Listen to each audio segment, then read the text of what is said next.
السلام علیکم ورحمۃ اللہ وبرکاتہ۔ ایسے ہی اچھے اور سچے واقعات کے لیے چینل کو سبسکرائب کریں۔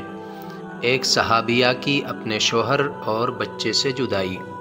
پیارے دوستوں، ام المؤمنین حضرت ام سلمہ حضور صلی اللہ علیہ وسلم سے پہلے عبداللہ بن ابو الاسد یعنی ابو سلمہ کی بیوی تھیں۔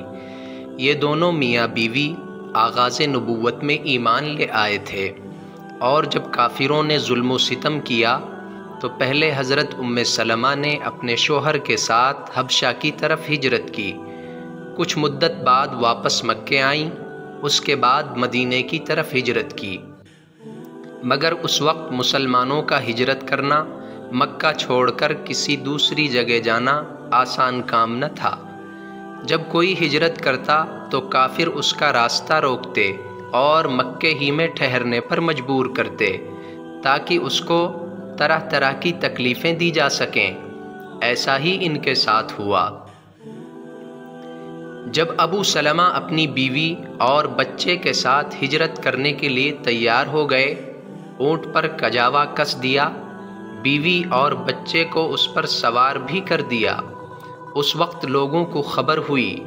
ام سلمہ کے رشتہ دار دوڑے ہوئے آئے اور ابو سلمہ سے کہا، تم اپنے نفس کا اختیار رکھتے ہو، لیکن ہماری بیٹی کو تم در در کی ٹھوکریں کھانے کے لیے نہیں لے جا سکتے، ہم اس کو تمہارے ساتھ نہیں بھیج سکتے۔ یہ کہہ کر ام سلمہ کا ہاتھ پکڑ کر کھینچ لیا اور اسے لے گئے۔ ابو سلمہ تو ہجرت کر کے مدینہ آ گئے اور ام سلمہ اپنے میکے والوں کے پاس چلی گئیں۔ جب ام سلمہ کے سسرال والوں کو خبر ہوئی کہ ام سلمہ کے رشتہ داروں نے ان کو ابو سلمہ کے ساتھ نہیں جانے دیا، تو وہ ام سلمہ کے میکے آئے اور کہا، یہ بچہ ہمارے خاندان کا ہے، اس کو کوئی نہیں لے جا سکتا۔ یہ کہہ کر بچہ ام سلمہ کی گود سے چھین لیا۔ ماں باپ اور بچہ سب ایک دوسرے سے جدا ہو گئے۔ یہ جدائی ایک دو دن نہیں، ہفتے دو ہفتے نہیں، بلکہ پورے 1 سال تک رہی۔ ام سلمہ ہر روز اپنے بچے اور شوہر کی یاد میں آنسو بہاتی، زارو قطار روتی۔ کبھی بچے کی معصوم شوخیاں یاد آتیں تو کبھی شوہر کی محبت کا احساس بے چین کرتا۔ ظالم زمانے نے صرف ایمان کی وجہ سے ان کو اپنے شوہر اور بچے سے جدا کر دیا۔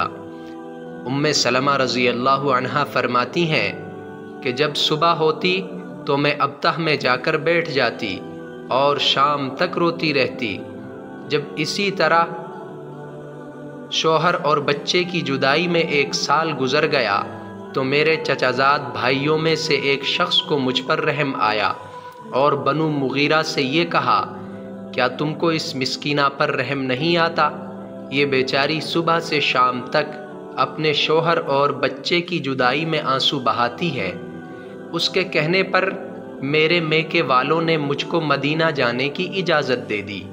جب میرے سسرال والوں کو معلوم ہوا تو انہوں نے میرا بچہ بھی واپس کر دیا۔ میں نے بچے کو گود میں اٹھایا اور اونٹ پر سوار ہو کر مدینے کی طرف روانہ ہو گئی۔ جب مقام تنعیم پہنچی تو عثمان بن طلحہ ملے، جو اس وقت مسلمان نہیں ہوئے تھے۔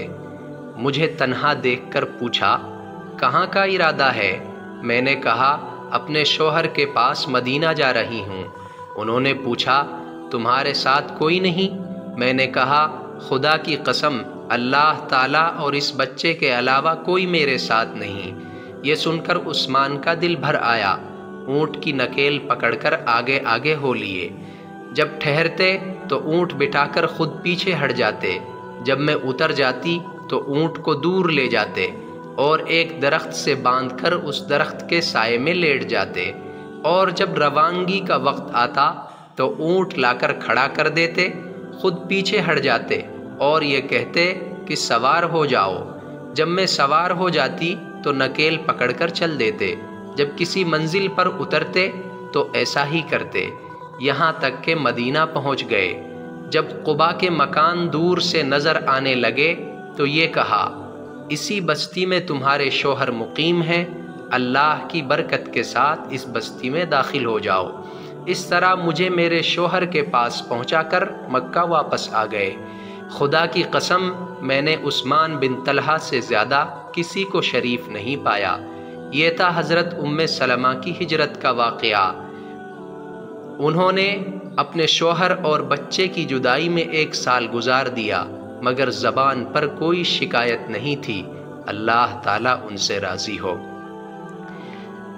ویڈیو اگر پسند آئے تو ایک پیارا سا کمنٹ ضرور کرتے جائیں اور ویڈیو کو لائک کرنا نہ بھولیں۔ السلام علیکم ورحمۃ اللہ وبرکاتہ۔